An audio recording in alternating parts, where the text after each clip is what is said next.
Welcome friends. भारतीय test रसोई में आपका स्वागत है। आज हम आपको तिल के लड्डू बनाना सिखा रहे हैं। इसके लिए हमने 250 ग्राम तिल लिए हैं और उन्हें खाली कढ़ाई में डालकर हल्की आंच पर भून लिया है। इनका रंग हल्का सा चेंज होना चाहिए और तिल फूले हुए लगने चाहिए। अब तिल निकाल लिए हैं और वापस उसी कढ़ाई को हमने गैस पे रखा है और उसमें 1 चम्मच घी डाल लिया है। घी थोड़ा सा मेल्ट हो जाए, अब इसमें गुड़ डालेंगे। हमें गुड़ और तिल का रेशियो बराबर रखना होता है। गुड़ को हमने थोड़ा बारीक करके डाला है ताकि ये अच्छे से मेल्ट हो जाए। धीमी आंच पर इस घी में ही हम इस गुड़ को चलाते हुए मिक्स करेंगे और धीरे धीरे इसे मेल्ट होने देंगे। फ्रेंड्स, आंच हमेशा धीमी रखिए। गुड़ जलना नहीं चाहिए, हमें सिर्फ इसे पिघलाना है, गुड़ को जलाना नहीं है। और साथ ही इसमें पानी बिल्कुल भी नहीं डालेंगे, सिर्फ इस घी के साथ ये गुड़ मेल्ट होगा।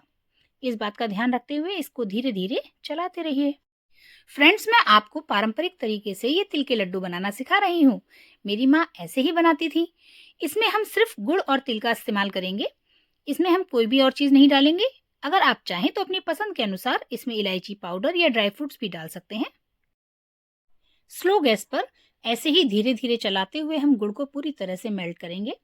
इसमें थोड़ा सा टाइम तो लगता है, मगर क्योंकि धीमी आंच पे पका रहे हैं तो इसमें कोई टेस्ट खराब नहीं होगा। इसी तरीके से धीमी आंच पे हमने तिल को भी भूना है। तिल भूनते समय भी हमेशा ध्यान रखिए, कभी भी आंच बहुत तेज ना रखें, क्योंकि तेज आंच पर भूनने से तिल का स्वाद कड़वा हो जाता है। इसीलिए हल्की आंच पर तिल को भून कर निकाल लीजिए। फिर उसी कढ़ाई में हम घी डालकर गुड़ को मेल्ट कर रहे हैं। इस तरीके से हमारे बर्तन भी ज़्यादा गंदे नहीं होंगे और फटाफट हमारे तिल के लड्डू बन जाएंगे। फ्रेंड्स, अगर आप हमारे चैनल पे पहली बार आए हैं तो प्लीज़ हमारे चैनल को सब्सक्राइब कीजिए। यहाँ आपको हमेशा माँ और दादी नानी के हाथ से बने हुई टेस्टी रेसिपी मिलेंगी। इसी तरीके से धीमी आंच पर हम इसे चलाते हुए लगातार भूनते रहेंगे।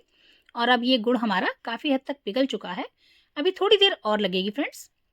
इसके बाद हम आपको गुड़ को टेस्ट करना बताएंगे, जिससे कि आपके लड्डू परफेक्ट बनेंगे। हम इसको चेक करेंगे, जिससे हमें पता चलेगा कि ये सही बन गया है या नहीं। तिल के लड्डू बनाने के लिए हमें गुड़ का टेक्सचर बिल्कुल सही चाहिए।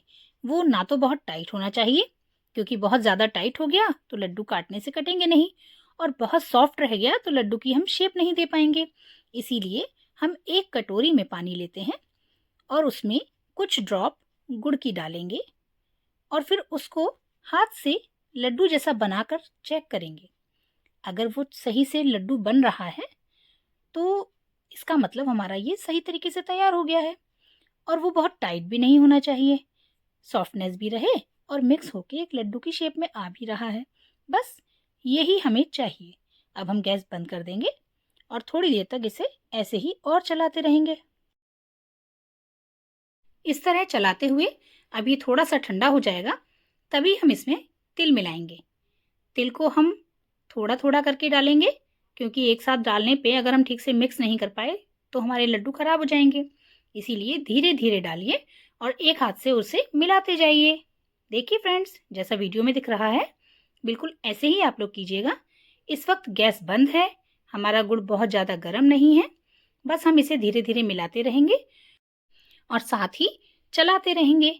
अच्छे से मिक्स होने के बाद हम इसके लड्डू बनाएंगे। फ्रेंड्स, ये रेसिपी बहुत पुरानी है, आपने भी शायद ये सुनी होगी।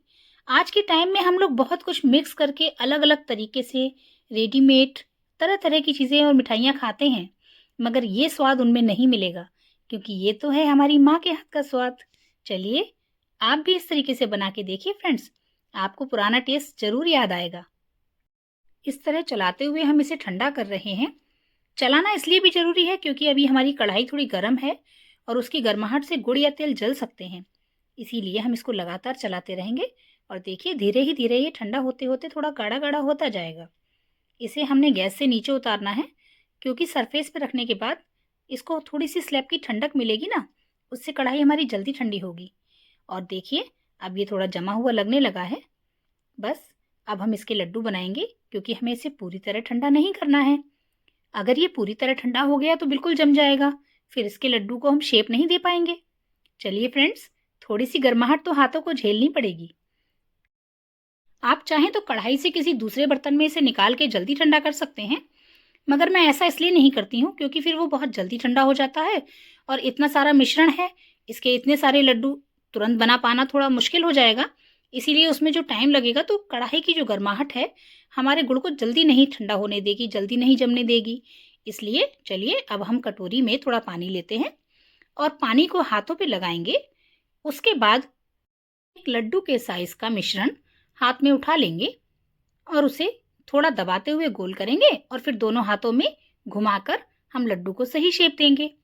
इस तरीके से अंदाजे से या किसी नाप से आप एक बराबर मिश्रण हाथ में उठाइए और एक ही बराबर सारे लड्डू तैयार कर लीजिए। देखिए फ्रेंड्स, फिर से मैं आपको दिखा रही हूँ।